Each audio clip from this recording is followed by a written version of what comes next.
Welcome to Public Safety Talk Radio, the podcast for all of our heroes in public safety, including law enforcement professionals, firefighters, EMTs, corrections officers, healthcare workers, and more. The show is proud to be a part of the growing National Police Podcast Network. This episode is sponsored by Police Mortgage. Police Mortgage is a full-service mortgage company dedicated to serving police officers and first responders. Founded in 2008, Police Mortgage offers a variety of mortgage products tailored to meet the needs of those who serve and protect. Police Mortgage, for first responders who are second to none. Hi, I'm Ken Bader, your host for Public Safety Talk Radio, and we have another great guest, a retired police officer, a dude that's an author, and as a fellow author, I love talking to him. Let me tell you a little bit about him. His name is Arthur Myers, but he's going to let me call him Rusty, like his friends call him. Rusty spent a career in law enforcement, which of course we're going to dig into, working through patrol, investigations, leadership assignments, and many more. And he is an author right now of a couple of books, Tattered, When the Blue Line Frays, and also Confessions of Justice. And we're going to dig into both of those. Rusty, welcome to the show. Good afternoon. Thank you for having me. My pleasure. One little correction, though. Go for it. I'm not retired yet. I'm still a deputy chief of police. Good for you, man. I could go, but as long as it's fun and I'm healthy, I plan to stick around and help these young guys do a better job. Good for you, man. Well, I'm so used to guys putting in 10 years and retiring. I figured, you being so laid back and friendly that you already left the job. No, I just learned to be laid back and friendly after. I'm on my 31st year right now, so I could obviously go anytime Sure. I wanted to, but I have a good boss. I got good young officers underneath me that I can help and teach, and as long as that's rewarding, then I'll stick around. Well, that's awesome. Then you might put in another 10, 20 years. Maybe. See, we just started. You stumped me with the retirement thing on my mistake, and I stumped you. Absolutely. So tell me a little bit about those 31 years in the great law enforcement career that you continue to have. Well, I started in patrol, city of Charleston. I worked my way up. I briefly left for the FBI, but I blew my leg out after the third hamstring tear. I said, this isn't worth it. Ended up back in law enforcement and really never looked back after that. I became a corporal and then a sergeant. I took over an interdiction squad for a couple of years, which was a lot of fun. I'd never really been a jump out person as a police officer. I learned how to do this, how to talk to people a lot better. I had a really good squad who dragged Sarge kicking and screaming into the 21st century. They did a good job. And then was promoted to lieutenant. I did a year on the road as the command duty officer, which is the night shift chief. You're there until something really bad happens, then you start making phone calls. And then took over a team command, and fortunately I commanded a team that I had worked in for 13 years. So I knew pretty much everyone on the list. I knew who my shirkers were, I knew who my hard chargers were, who my unofficial leaders were, and it actually was a lot of fun. We had a good time together. My wife would get mad because on Fridays she would say, "Are we going to dinner or are you going in to play with your team?" And actually going to play with my team tonight. So and then I want dinner. I had to break it up and take her to dinner sometimes, Yeah. I was transferred, sort of surprised me. Chief asked everybody to do a wish list of where they wanted to go, and I sort of put training on there as like, I'll never get transferred to training. That guy's been there forever. They're not going to move him. And sure enough, he said, "I need a patrol mindset in training, and you have it." And I said, "Well, that's pretty much all I got. I did my entire career in patrol." And I went to the training office for about 5 years. I ran the training for the Charleston Police Department. That's a 450-man department plus about 100 civilians. Had a great time with it. And I realized pretty quickly in training, this is a position where you could have a lasting impact. If you do the training right, then your department's going to be good for the future. So I really engaged it. I had a lot of fun. It was under Chief Greg Mullen, who's retired now.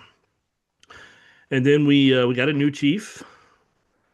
So he did a big scramble. I ended up back in a team command downtown on the peninsula. And there was that little explosion in my life that I wrote the book about. And when that finished up, I ended up at the Somerville Police Department where I took over their internal affairs. You can appreciate the irony if you read the book. I ended up being their internal affairs inspector for about 2 years, and then one day the phone rang, and I got an opportunity to put in for a deputy chief position under a former CPD captain who is now a chief, and he remembered who I was, did the process, and ended up getting selected as deputy chief, and I work under him now, and we have a really good time. It's a small Nice. department, but it's a good department. Nice, nice. I was never a police officer, never a first responder, but I've had the pleasure of speaking to many great first responders like yourself. And yeah, a lot of people, think of places like Savannah, Georgia, Charleston, South Carolina, and some of these other communities on or near the beach. But there's a lot of stuff that goes on in these port cities, man.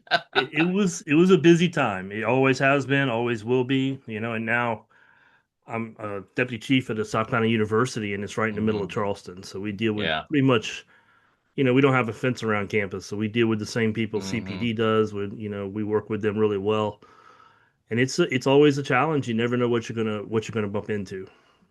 So Yeah. Yeah, what are some of the challenges of policing on campus that maybe you I would assume and you know what happens when you assume. I already assumed you were retired and look what happened. But I would assume your experience on patrol greatly lends to what you and your team needs to do on campus. yeah, it really we've created a real culture of law enforcement do the job. We're not just here to take campus security. Our goal is to keep the bad guys out. And Hmm. if that way, if we're engaging them on the street, then they're not even making it into our buildings where they can Right. threaten students. And there's a lot to collegiate law enforcement that you never hear about as a regular cop. We have certain reporting requirements that are federally mandated. We have things we have to put out, alerts and stuff that sometimes conflict with the other agencies that we want to hold on to some info. We have information we have to put out by federal law. So Hmm. there are challenges, but for the most part, it's still policing. Yeah. We have a lot of kids and they don't make the best decisions sometimes. Usually there's No. alcohol involved. But our goal, and this is what I preach to my officers, is our goal is not to get our stats by locking up our students. Our goal is to create good citizens. So a Hmm. lot of times we're able to teach them, inform them, go through the student conduct process instead of getting them hemmed up in court. And we could do a lot with that. Now, sometimes they cross a line, and if that line gets Hmm. crossed, then we do our job. But it's a lot of fun, and I got some really good young officers now that are really engaging, and it's fun to watch them grow, watch them go to training because I'm able to send them to a lot of training. Hmm. I have a better training budget per officer at this department than I had at the other one, so I'm able to actually get them into classes when they want it, and they really seem to engage it. And we've had some really good arrests. We've had some really good guns. Every bad guy in Charleston drives through the streets that the campus is on. Hmm. So it's just Yeah, a matter of getting them and making sure we're doing the job right. yeah. I think of here in Southern California, a campus like Long Beach State, just a couple miles from me, or more well-known USC, which is in and of itself a city within a city, and the city that it's within isn't friendly, especially that neighborhood around USC. So I can imagine that it's not just breaking up frat parties. Yeah. It's some of the stuff that bleeds in from a big city, whether it be drugs or some of the other things that criminals want to do, bleeding into your little city of a campus. Yeah, and it's become a good team effort on both the C part of CPD and us because they recognize that we're extra manpower. Hmm. And even today, I had one of my young guys that was able to talk down somebody that was having a mental episode. Even though it was a CPD call, we back them, they back us. And my Hmm. guy happened to be the one he established rapport with and was able to talk him down. And we've locked up some shooters for CPD or Hmm. handed them over. We find the person and then turn them over. But it's every day is a new adventure. You just never know what's going Hmm. to pop and what's going to happen. And we monitor events all over the country because we're a school Right. and anybody can do something. We've me and both me and my boss were with CPD when Mother Emanuel happened. Mm. So we've lived through it once, and our goal is to never live through it again, but to make sure our Yeah. people know what to do if it happens. So that's what we really emphasize in our training is the worst day, and Yeah. hopefully we never have it. Yeah. Yeah. I'm with you on that. Hopefully we never have another Virginia Tech or Uvalde or anything out there, but unfortunately that probably isn't the reality. When it comes to your mortgage, the right rate can make all the difference. At Police Mortgage, you now have two powerful options. Lock in long term stability with a 30-year fixed at 5.5%, or take advantage of a lower starting rate with a 5-year ARM at just 4.99% for purchase transactions. That means lower monthly payments up front and no payment increases for the first 5 years. And every eligible mortgage includes end of watch loan protection. Rates are based on typical transaction and may vary based on credit, loan type, and occupancy. Adjustable rate loans may change after the initial fixed period. Minimum 20% down payment required for ARM programs. Email info@policemortgage.com to learn more. Police Mortgage LLC, NMLS ID 268815. The rates quoted in this ad are as of the date of this recording. The reality is that you are an accomplished author, and from one author to another, I know what a challenge it is to write one book, much less two. So tell us about Tattered, and if I get it right, I think it's Confessions of Justice. Tell us a little bit about your books and the motivation for writing them and so forth. Well, the real irony is I kind of wrote them both at the same time because Interesting. Tattered is a book about a big investigation where I was actually terminated in a big IA case from a nothing call that turned into something it just wasn't, and it just expanded. And it was a very heavy book to write. And the reason I waited like 6 or 7 years from the incident to write it is because I didn't want to delve back into it. Confession of Justice was actually a book, or was actually a play that I wrote for church many, many years Hmm. ago that I turned into what became the book, The Confession of Justice, about the Roman centurion who crucified Christ. Hmm. And it's a little bit different look because it's coming from his point of view and what he sees. And then it gets to the point where he just literally sees a miracle in front of him that he can't explain. And the authorities basically say, "You never saw that. It didn't happen." But he's got it in his head. I saw it. You can't Hmm. deny this. And so when Tattered got heavy, I would work on Confession. Yeah. I would set it aside for a few days, go back, work on Confession, which was more of a fun project for me than Hmm. Tattered was, because Tattered was really, it was hard. And I was actually reviewing some of the audio stuff for the audio book that's going to come out soon today, and I was listening to it. As many times as I've read it, it's the first time I've heard it. And I was like, man, this thing is hitting. It's hitting in places I wasn't expecting it to. There was obviously a catharsis to writing that book because of what it put me through. But hearing it again, it's different. It's weird when someone else is reading it and you're listening to it and you're just like, wow, yeah, yeah, I remember that. That was bad. That was a bad day. I remember that. Oh, I forgot I put that in there. So it was a lot of fun to write them at the same time, although one was a heavy lift and one was kind of a light and fun book for me to write. Yeah, that's interesting. I was gonna ask you about some of the challenges because I know, how tough it is to write a book, much less two at the same time. Could certainly tell a story about, losing an entire chapter written in one day that just wasn't there the next day in the cloud. That's always fun. That would be a time to go to the other book. It'd be like, okay, that chapter disappeared. I gotta go work on the other one because I'll never rewrite it as good as it was, and so I got to get my head straight. So it worked pretty Yeah, good for me to kind of be able to bounce back and forth. yeah. So what? as you wrote both of them, you kind of talked a little bit about the audio and some things coming back.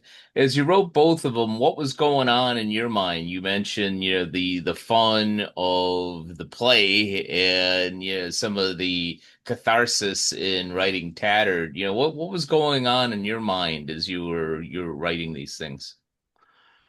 My biggest thing with Tattered was I was very concerned. I did not want to write an angry book.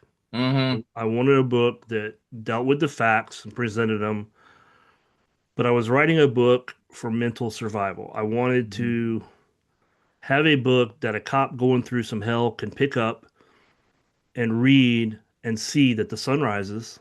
And also, as a police officer, the worst calls you ever deal with are the ones you're grossly unprepared for. You're walking into the Quickie Mart to take a bathroom break, and you Mm-hmm. walk into an armed robbery. You're Mm-hmm. not mentally prepared for it. You don't see it coming. If you have even 5 or 10 seconds just to set your brain, it's much easier to handle a call. But when it's right in front of you, all that adrenaline dump and everything kicks in, and your brain, you go into fight, flight, or freeze. And we're not allowed to flee, so we're going to fight. Mm-hmm. Um, and when I went through what I did with the investigation and all the accusations that were thrown out, it totally caught me by, I had no idea. It caught me totally off guard. There were times I would literally pinch myself, just this just doesn't feel real. It's surreal.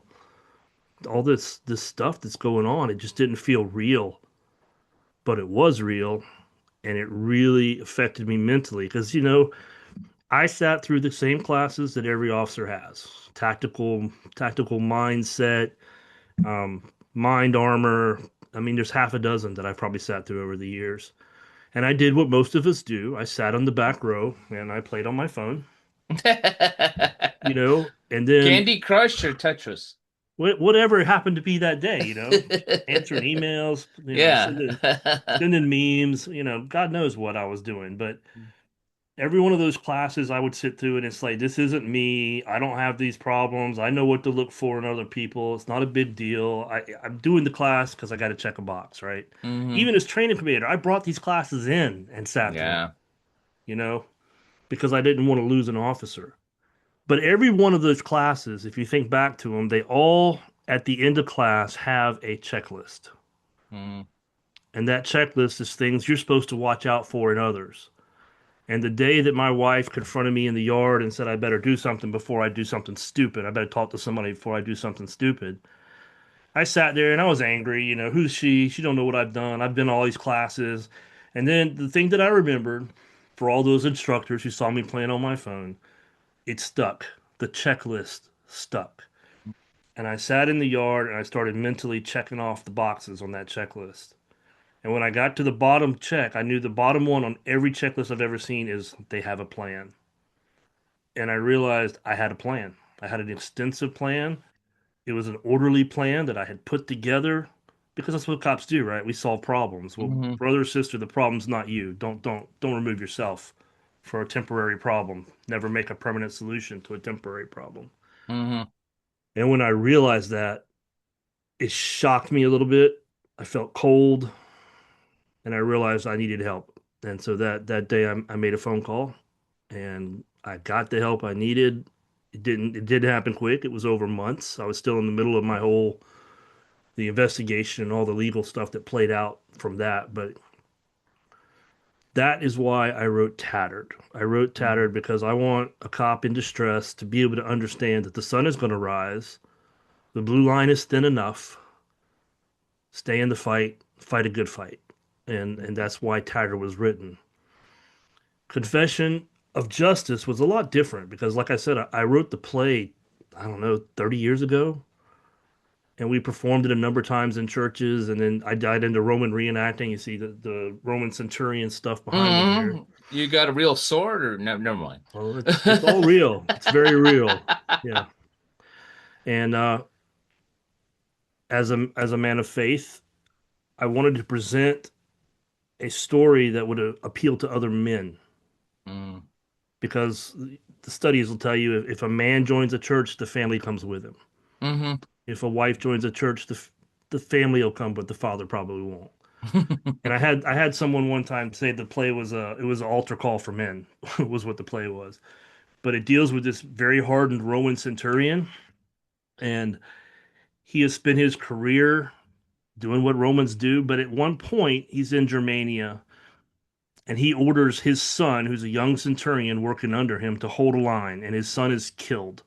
And he carries that guilt of having sacrificed his son to save his legion. He gets awards, he gets accolades, but none of it means anything. And he ends up in Judea as like the number two guy with Pontius Pilate as his commander of his guard team.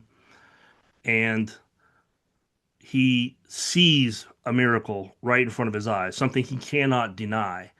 And he spends time dealing with it. And he's still ordered to do the crucifixion and he does his job, but he's there the day that Christ rises and he sees it with his own two eyes and he can't deny it. So when the authorities come and say, "Hey, don't say that. Hey, you just fell asleep. You fell asleep." Which is fascinating because in the Roman army, if you fell asleep on guard, they killed you. So not the best excuse in the world, right? Exactly. But and he's just adamant. No, I observed what I observed. I saw the truth, and you're not going to change my word. You're not going to change it. He ends up getting sent to Britannia, to kind of to shut him up, get him out of the air because he's too highly decorated just to kill. Hmm. And it goes through a lot of stuff there, and I don't want to give away the whole plot of that one, but it's completely fictional. It's definitely Yeah. historic fiction. But I did a lot of research on the timelines, making sure everything fit the biblical timelines, and Paul's in the book, so I made it fit the life of Paul and the time when we don't know where Hmm. Paul was or what he was doing. And that to me was fun. That was a fun Yeah. book to write, and it's as authentic as I could make it. Because as a reenactor, I wanted it to be authentic when they talk about stuff. And Hmm. if you ever wondered where Paul came up with the armor of God, well, it's in my book. Well, go and buy it if you want to find out. You're actually, everything that I've ever written has basically been nonfiction, and you're kind of motivating me a little bit because I always had kind of a fiction idea in my mind and never Mhm. got around to it. But let's get back to nonfiction and Tattered for a minute, because you talk about writing it for the distressed officer. And as a civilian who has supported law enforcement for decades, it's my opinion, maybe I'm ignorant, is that most officers are in distress. And what I mean by that is, even if you haven't, been in a critical incident, if you're putting on the uniform and you're putting on the badge and going out there into a community where a large percentage of them already hate you without even knowing you, just simply because of what you're wearing. Yeah, to me, that's got to be on some level distressful in your head. So maybe you could comment on that and say if I got anything going on there or if that's just stupidity on my part. And also, what you hope for an officer reading or listening to the audiobook Tattered to really get out of that in a distressful time. So I like to say that every officer, when they put on that uniform, they also put on an invisible backpack. Hmm. And every call for service they go on, every time somebody calls them a name, every time they're under investigation, something goes in that backpack. It may be a grain of sand, it may be a pebble, it may be a rock, but that backpack gets that in there. And that's what I call my PTS backpack. That's where my PTSI comes from. Hmm. And whenever my incident happened, that was a boulder, right? And that boulder landed in a backpack that was already full because I'd been Hmm. through all these things and I just put it back in my pack and said, I'm not going to think about it. I'm not going to worry about it. Charge on, right? Suck it up, bulldog, and move on. So every police officer has that. We have about a 60%, the numbers vary, but about a 60% of police officers are carrying some form of PTSI, which is post-traumatic stress injury, which I don't call it a disorder. It's not a disorder, it's just an injury that doesn't bleed. And we're all packing that stuff in those backpacks. And in my case, when the boulder hit, the backpack exploded. and everything was coming out. And I didn't realize that until I got in front of a counselor. And the first 3 or 4 visits were all about what was going on in my life right now. And on the third or fourth visit, Tom kind of looked at me and he sat back and just looked at me and said, "There's a lot more here. What do you dream about?" Mm. And it shocked me because I was like, "How does he know about the dreams?" You know? And I talked about, I'd had a rookie of mine that wasn't a rookie when he got killed, but he had been a rookie that I trained, that was a great friend. 14 years on the job. He was murdered in an Mm. ambush. We'd had several suicides from officers that I called friends. We had Mother Emanuel, which the whole department had PTSD from Mother Emanuel. It hit everybody, from the chief to the new recruits that were stuck on traffic control. It was traumatic. The Charleston 9 firefighters, that was another rock in my backpack because I knew a couple of them. One of them had married a young lady in my squad, so I knew him real well. All that stuff was in my backpack, and it came out whenever, the investigation happened and the boulder landed, and that just blew my backpack open. Mm. But it's not just the calls, too. We don't get into law enforcement because we want to hurt people. We actually get into law enforcement because we love people. Most cops will never tell you that. And we want people just to live right and be good citizens. Just like I said with our students, we teach them to be good citizens and do to others like you want done to you. It seems like such a stupid thing to say. If we just all applied the golden rule, what a world we would have. And even the worst agitator in the world, I bet you I agree on one thing with them. I'm tired of people dying. I don't want people to die. And I look at the numbers for police officers, and we are 5 times, it's actually more than 5 times more likely to take our own lives than to be killed by a bad guy. That's unacceptable numbers. And part of the book is accepting responsibility for that as a leader in law enforcement and saying, Mm. hey, part of the problem here is the way we're treating our people. Mm. Part of the problem is that, yeah, they deal with those calls. Those calls will be there whether we treat them right or not. But if we're treating them wrong too, then we're throwing rocks in that backpack that we could be keeping out, that we could be helping them with. And, we've done a pretty good job in law enforcement of adopting peer support and post critical incident debriefs and hot washes and all that stuff. But we need to do more. It's not stopping the suicides. So my big thing now is I don't know what I'm going to call it yet, but it's pre-peer support. Our peer support teams need to have relationships before an incident happens. Mm. And we don't have to wait for an incident to make a phone call. Somebody bangs out sick a couple of days, somebody from peer support should check on them. Hey, you doing all right? Is your family okay? What's going on? Build those relationships so that when we do have a bad day and we've got to call people in for a peer support meeting, they already have a friend that's a peer support person they can go to.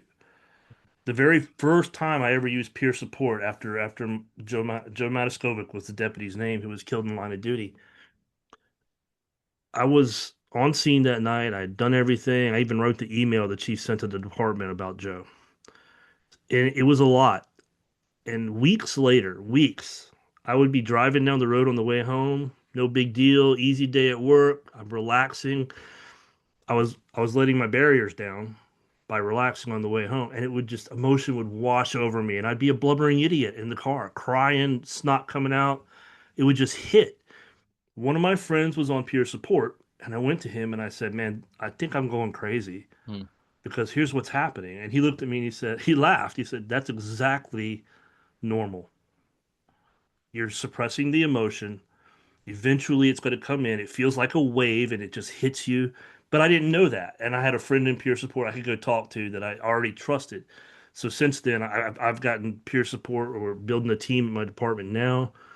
And we're emphasizing the pre-event. Peer support is a daily mission. It's not a once in a while mission. And I think based on some of the podcasts I've done, a lot of people agree with me and they're seeing that.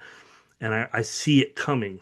We're good at talking in law enforcement. We like words. We have a great lexicon of what we do and how we do it. But the actions are what speak louder. And I see the actions are starting to finally catch up to some of the words. So it's a good thing because I am tired of losing cops. I've heard this before in different ways, whether it's having a relationship with a therapist before a critical incident happens, or you're working on your mental health when you don't feel like you need it. Maybe you're Yeah. going to peer support or training and saying, I don't feel like I need this, but at some point, having some kind of a forethought of I may very well probably need this at some point, so I'm going to do this now, I think is an important way of looking at things.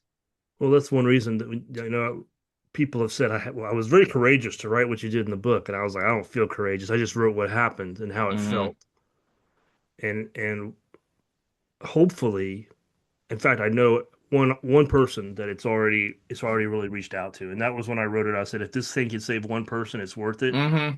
It gives value to those 2 years. Well, I got the one. All right. Yeah. But now I'm greedy and I want two. I want four. I want 16. I want Right. officers to know that society values us. They really do. They're quiet. They don't get out and they don't protest for us, Mhm. but most of our cops, almost everyone I work with, is a really good human being. Yeah. And I say I work with 95% of the best humans on the planet and 5% of the worst. Hmm. And when we find the worst, we take care of that problem. We get them out. Yeah. And Well, what's funny is, I have people because so much of my work revolves around first responders and especially law enforcement. Yeah, I'll say something that's negative about society or a crime that happened or something that, is pro police and very anti-criminal, and people will tell me, well, you're cynical like a cop now, or you've gotten a negative attitude like a cop, and I'll correct them and say, you know what, most of the cops that I know would probably chastise me for what I just said. And I give them an example, and this is a great shout out to Scott Brown, who co-wrote Facing Evil and helped me to produce that podcast based on that book. Yeah, his partner got killed in front of him. He went through some terrible times, and he said this to me a couple of times, is that the vast majority of the people that he's come in contact, whether he's arrested them or had to reprimand them and let them go, he said, are good people on a bad day. And to me, being cynical, it's like, well, what are you talking about? They're criminals. And he said, there are people that I arrested. And I said, you know what? I hope you turn things around and I never have to see you again. And his belief is that that was a good person that needs to be held accountable, did a wrong or immoral or really stupid thing, and is going to have to pay for it. But it is hard. He felt this is still a good person, and I see that a lot in law enforcement. I wish I had some of those same feelings. I don't. well, cynicism and sarcasm are just two gifts we provide. Yeah. Yeah, but Yeah. what What? I've found too is sometimes the most cynical, sarcastic person, they're that way because they've been disappointed so many times. Hmm. It's not that they don't care, it's that they do care and they care so much that it hurts them when somebody fails. Hmm. And it's interesting to see as a young and watching young officers come in and very idealistic, and then you kind of got to warn them, hey, watch what happens, because you got a long career ahead of you, and try Hmm. to keep that good attitude even on a bad day. But you're right, people make mistakes, they have to be held accountable. Cops make mistakes, they have to be held accountable, and there's nothing in Tattered about not holding officers accountable, especially if they break some ethical rule. Hmm. But on most incidents where an officer is disciplined, I truly believe discipline is training.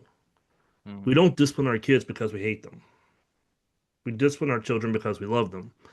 And if we discipline our officers the same way, the idea being that we're going to make you better, you screwed up, so here's what you got to do. They do it, and then it's over. We let it go. We don't bring it Hmm. back up 2 years later when they're up for promotion and say, well, 2 years ago you called the wrong tow company. You got this letter in your file saying you called the wrong tow truck, so you're Yeah. not going to be a corporal now. Hmm. Discipline is training, and it's done out of love, and we make our officers better that way. And if you make discipline that way, then there's no fear of IA. And that's one of the things I'm Yeah. adamant about, having run an IA office now at Somerville for a couple of years. I was allowed to run that the way that I wanted to run it. And the chief engaged that. He liked it. And that is, IA has been used to terrify officers for too long. Hmm.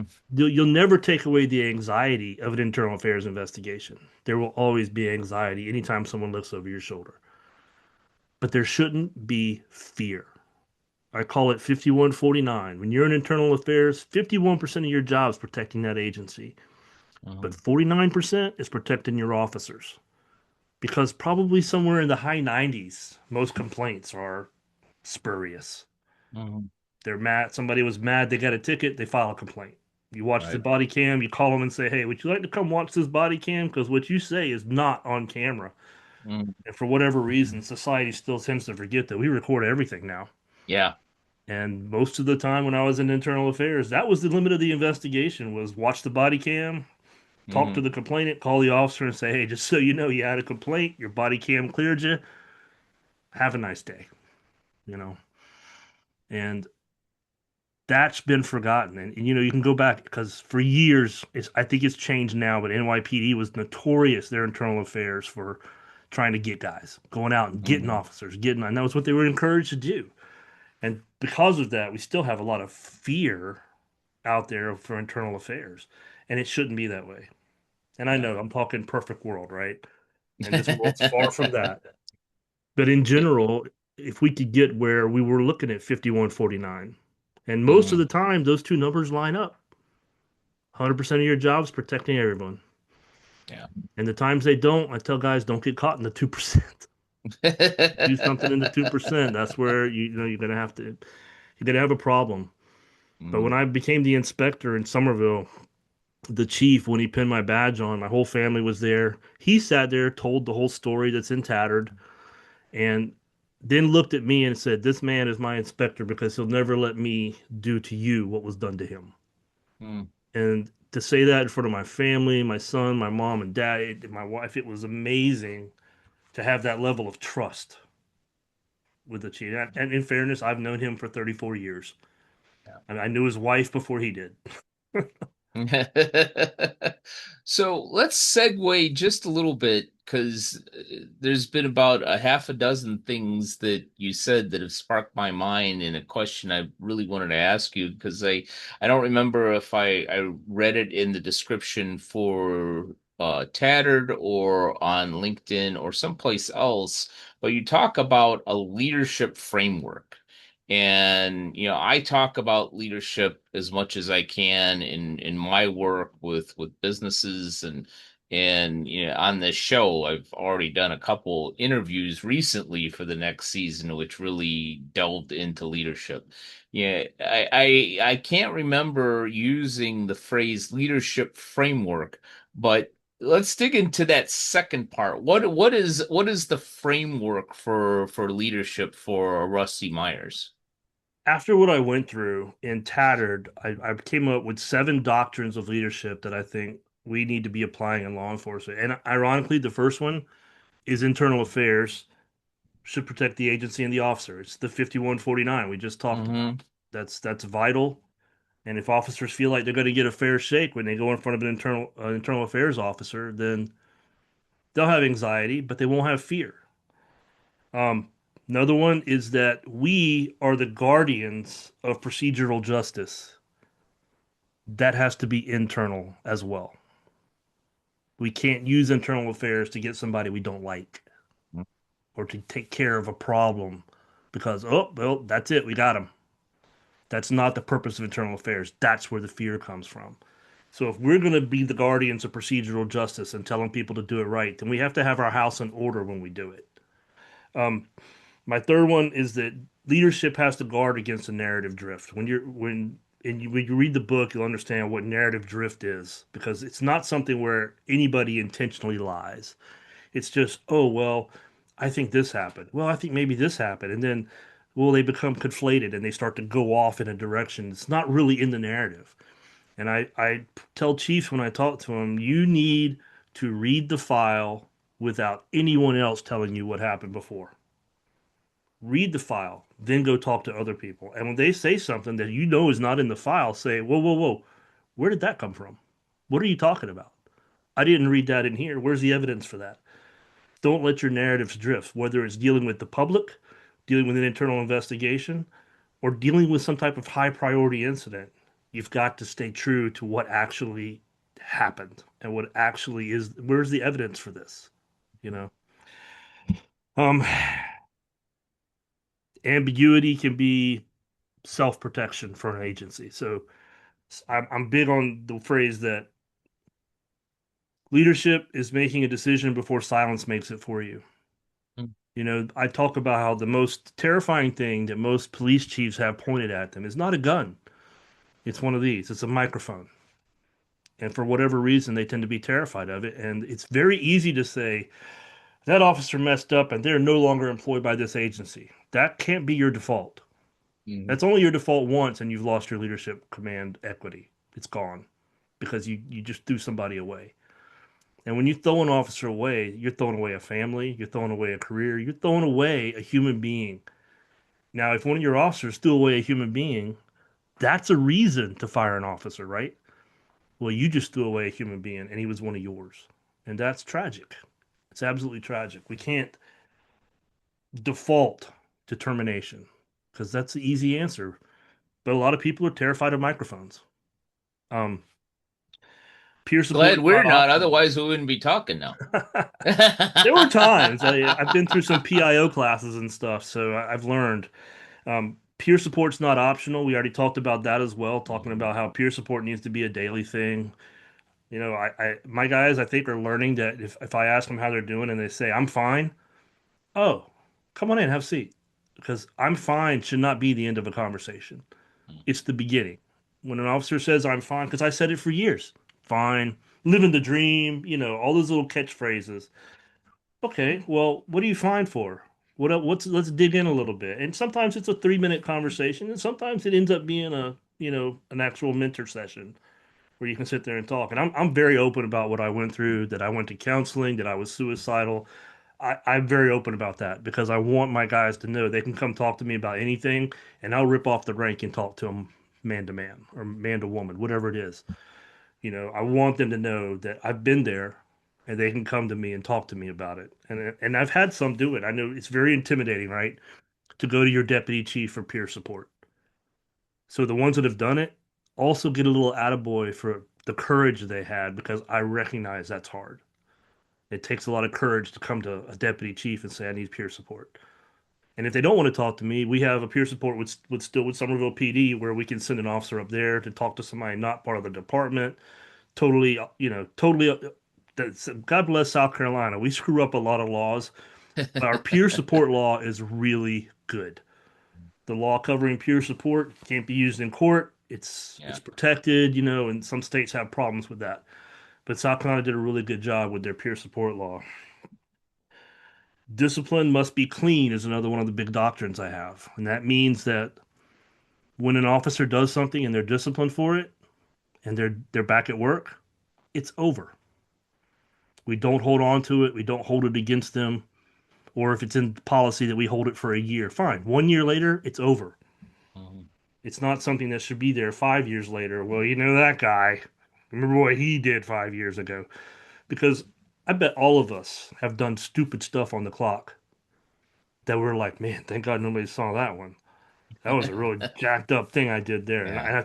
I've joked with officers before. I said, look, there's not a lot new on this world you can do that hasn't been done by somebody, and chances are they're on command staff. All right.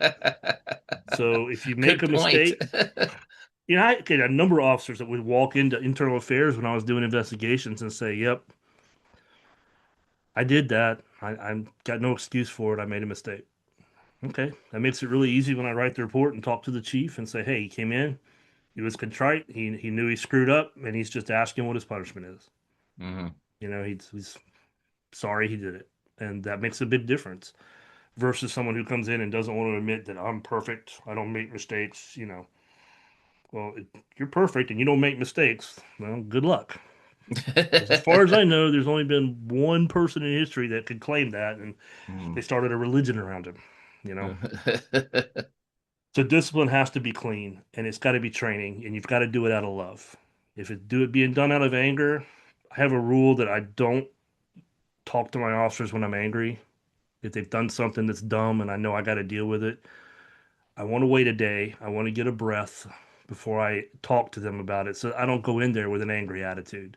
Hmm. And the last one is probably the biggest one, and you've probably heard it before. Authority is stewardship. You Hmm. know, every police chief has a certain amount of authority vested in them. That's just their equity. And if you build that equity, that's great. If you build that equity by taking care of your people, by listening to them, by treating them like human beings, which is ironically what you're telling them to do to everyone in the public, right? So let's treat them the way we want them to treat the public. That equity will grow. But the first time that you do something that's not seen as fair, then your command equity drops. And it drops a lot faster than it builds. And command equity is something you should hoard and cherish because the day may come when you have to say, hey, I had to make this decision. I know it upset you guys, but here's why. And I know you're angry. And on that day, you're going to lose some of that equity. But that's what you build it up for. You build up that bank so that one day when you got to make a withdrawal, that equity is there. Yep. And if you're using that equity to take care of small problems and just throw people away, then you don't have any. Hmm. Yeah, as I used to joke with some other executives way back in the day, about bosses that say, I'm the boss here. And yeah, I mentioned this in another interview not too long ago where we talked about, the difference between true leadership and the power of position, and they're not synonyms. As Right. soon as you have to feel the need to remind somebody, hey, I'm the boss here. I'm the manager here. I'm the chief here. Basically, what that's saying is you don't quite believe it. That you're losing your charge, so you're going to have to borrow from the power of position because nobody's going to naturally follow you. Yeah. And that's a huge mistake. And Hmm. I like to say I work with my troops. They don't Hmm. work for me. I work with them. If I got to get out in direct traffic and sweat when it's a million degrees like it is right now, then I get out in traffic and direct and sweat. It's just you build command equity by helping them on calls, and you don't have to take over. Hmm. Just stand in the background, be a backup officer, need to. And if when somebody looks at you and goes, "Isn't this a little below your pay grade?" Just laugh and say, "I'm a cop first." Yeah. My name is Rusty because my mom didn't want people to call me Red. My uncle immediately said that's a dog's name. But, my name is Rusty. Yeah. I am a police officer. My current rank happens to be deputy chief. You have to Hmm. know which of those titles to be when the Hmm. time is there. And police officer should always come before rank. Yeah. Great point, and I love all seven of your doctrines. As we begin to wrap up, because whether it's a police department, firehouse, small business, whatever, you're always seems to be in quadrant one, things that are important and urgent. And so somebody hears seven doctrines and they're like, I don't have time to put together seven, but I want to make a change, or I want to employ something right now that will at least begin to make a difference. Is there's one of those seven that they should start with, or something that you would suggest and say, you know what? Start here if you're serious about, taking your team or moving your leadership to the next level. Having been damaged, almost destroyed by internal affairs, it is the moral core of your agency. And if they can't be trusted to present facts to you and facts only, you've got a moral problem in your agency. And that's a huge problem for a police department.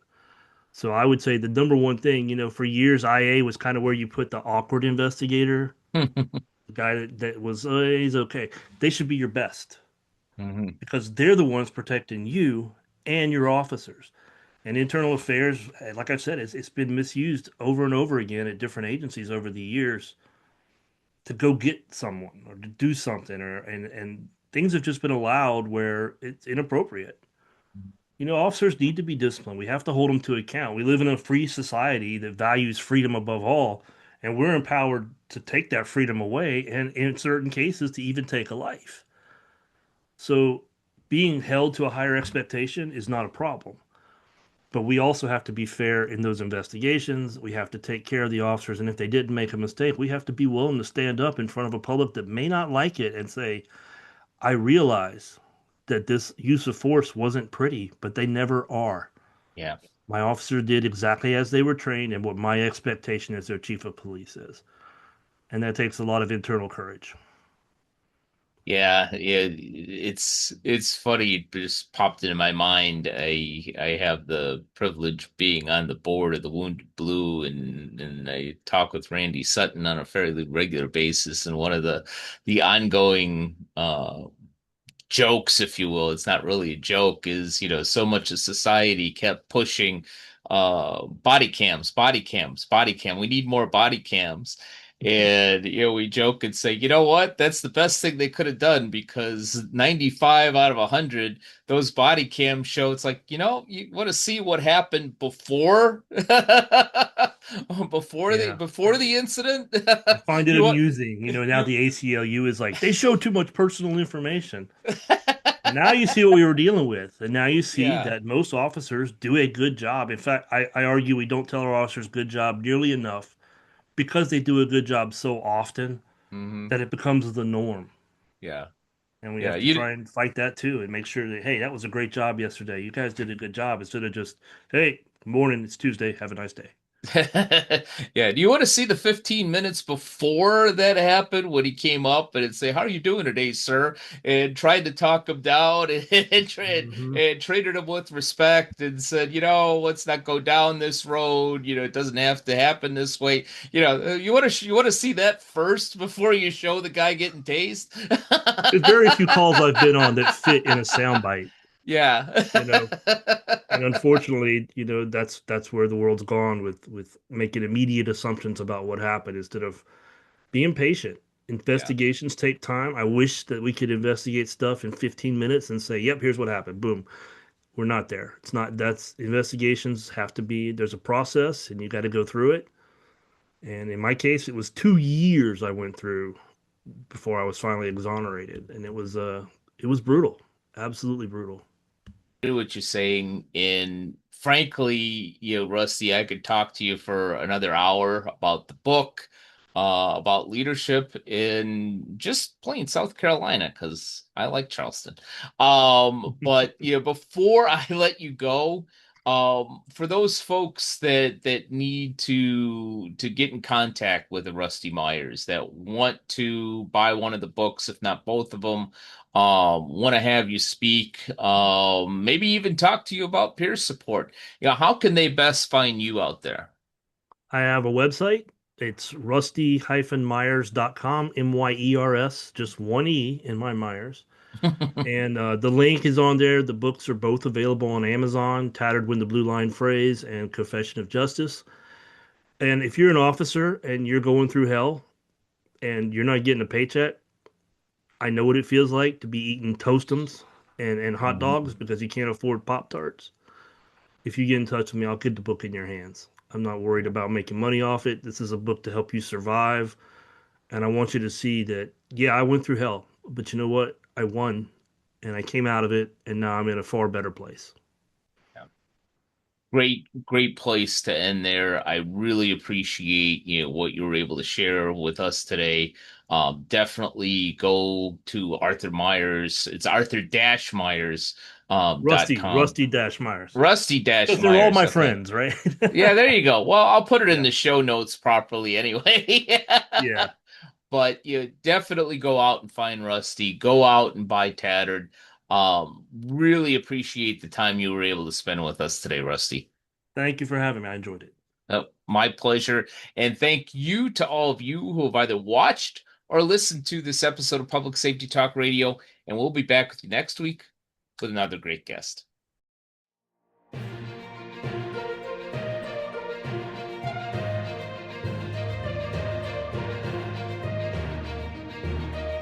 Public Safety Talk Radio is produced by Bader Training and Consulting. Public Safety Talk Radio is also proud to be a part of the growing National Police Podcast Network. The National Police Podcast Network is a dedicated media network powered by the National Police Federal Credit Union, developed in partnership with experienced podcast professionals and public safety advocates. Learn more about the National Police Federal Credit Union at nationalpolicefcu.com.